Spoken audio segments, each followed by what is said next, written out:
Hello viewers, welcome to education and job corner. দেখুন, এই মুচলেখার বিষয় নিয়ে এর আগেও আমি বলেছিলাম। তো বিষয়টা হলো, এখন মুচলেখা কাদেরকে দিতে হবে। অবশ্যই আপনারা এটা এতদিনে জেনে গেছেন যে সুপ্রিম কোর্ট যে অর্ডারটা, একটা শর্ট অর্ডার বের করেছিল, সেই শর্ট অর্ডারে স্পষ্টভাবে লেখা ছিল যে ইলিগালিটি প্রমাণিত হবে বা যারা ইলিগাল ক্যান্ডিডেট আছেন তাদেরকে কিন্তু মুচলেখায় সই করতে হবে, এরকম কিন্তু উল্লেখ ছিল। তো এই প্রসঙ্গে এখানে আপনারা একটু দেখে রাখুন যে any person who is found to have been appointed illegally and is continued as a consequence of the present order shall undertake to refund the entire amount। তো এখানে আপনারা লক্ষ্য করলে বুঝতে পারবেন, দেখুন এখানে any person who is found to have been appointed illegally এই বিষয়টা কিন্তু মেনশন আছে।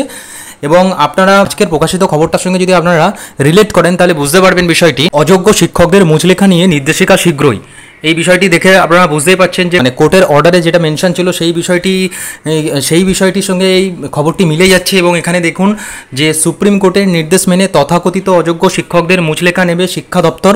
বুধবার বিকাশ ভবন সূত্রে জানা গিয়েছে, দ্রুত এই সংক্রান্ত নির্দেশিকা যাচ্ছে ডিআইদের কাছে। মাধ্যমিক ও উচ্চ মাধ্যমিকের শিক্ষক ও শিক্ষাকর্মীদের সবার ভাগ্য ঝুলে রয়েছে সুপ্রিম কোর্টে।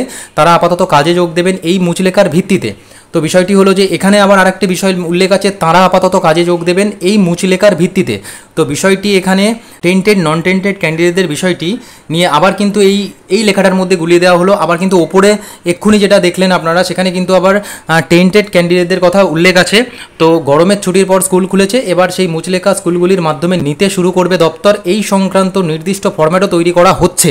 সুতরাং এইটুকু আপনারা বুঝতে পারছেন যে মুচলেখা কিন্তু অবশ্যই আসবে, মুচলেখা সংক্রান্ত নোটিশ কিন্তু অবশ্যই আসবে। এবং সেই সংক্রান্ত বিষয়ে স্কুল শিক্ষা দপ্তর কীভাবে পদক্ষেপ নেয় সেটাই কিন্তু দেখার পালা, যে মুচলেখার বিষয় নিয়ে কী নির্দেশ দেয় সেটাই কিন্তু এই মুহূর্তে গুরুত্বপূর্ণ বিষয় হতে চলেছে। ভালো থাকুন, ধন্যবাদ।